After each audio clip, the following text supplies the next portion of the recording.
എൻ്റെ പേര് വർഗീസ്. ഞാൻ പെരുമ്പാവൂർ കൂവപ്പടി ആയിത്തുടിക്ക് നിന്നാണ് വരുന്നത്. ഞാനതിൻ്റെ 10 വർഷമായി ഇപ്പോൾ ട്രീറ്റ്മെൻറ്റ്. 2014 ഡിസംബറിലാണ് എനിക്ക് ഇത് കണ്ടുപിടിച്ചത്. 100 മീറ്റർ നടക്കാൻ പറ്റാത്തൊരവസ്ഥയിലാണ് ഞാൻ ഈ രോഗം കണ്ടുപിടിച്ചത്. എനിക്ക് എപ്പോഴാണ് എങ്ങനെ വന്നതെന്നുള്ളവർ എനിക്കറിയില്ല. എനിക്ക് ഈ പണികളൊക്കെ ചെയ്യുമ്പോൾ നെഞ്ചൊരു ചെറിയ ബുദ്ധിമുട്ട് വരുന്നു. ഹാർഡ് വർക്കുകൾ എന്തെങ്കിലും ചെയ്താൽ. ഞാനൊരു ബിസിനസ്സുകാരനും ഒരു കൃഷിക്കാരനും വരുന്നു അന്ന്.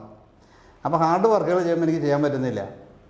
കുറച്ചാളൊക്കെ കൊണ്ടുവന്ന് നോക്കി, പക്ഷേ പറ്റണില്ല. അങ്ങനെ വന്നപ്പോഴാണ് ഞാൻ പെരുമ്പാവൂർ ഒരു ഹോസ്പിറ്റലിൽ കയറിയത്. അങ്ങനെ നോക്കിയപ്പോഴാണ് അവിടെ എക്കോ ചെയ്ത് കഴിഞ്ഞപ്പോൾ എനിക്ക് ഇങ്ങനെ ചെറിയൊരു വേരിയേഷൻ കാണിക്കുന്നുണ്ടെന്ന് പറഞ്ഞു. അവിടെ തന്നെ പിന്നെ ആൻജിയോഗ്രാം ചെയ്തു.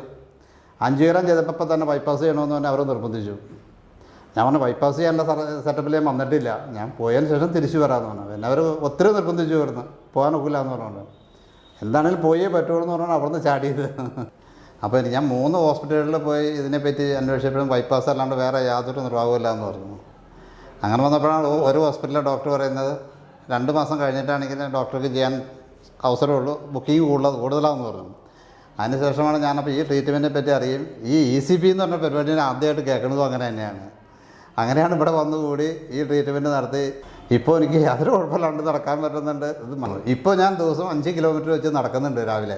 പിന്നെ എൻ്റെ അത്യാവശ്യം പണികളെല്ലാം ഞാൻ ചെയ്യുന്നുണ്ട്. എൻ്റെ ബിസിനസ് ഇപ്പോഴും നല്ല രീതിയിൽ മുമ്പോട്ട് കൊണ്ടുനടക്കാൻ പറ്റുന്നുണ്ട്. പലരും ഇതിനെപ്പറ്റി ചോദിക്കാറുണ്ട്, ഫോണിൽ വിളിക്കാറുണ്ട്.